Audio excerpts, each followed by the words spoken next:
Alright, so here we have the chrono part of the review, so let's get right into it. 274. This mag is a little leaky. 274, didn't register. 322. 340. 287. Jesus. Alright, so 287 didn't register. So that's another thing I don't like about this gun is that it fluctuates. So the FPS isn't very steady. If you haven't noticed already. Let's try this again.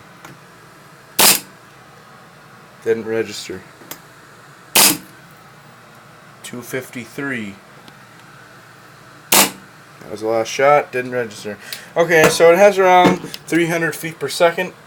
And thanks guys for watching, and stay tuned for my new loadout. I just ordered a new plate carrier, so we'll see you there.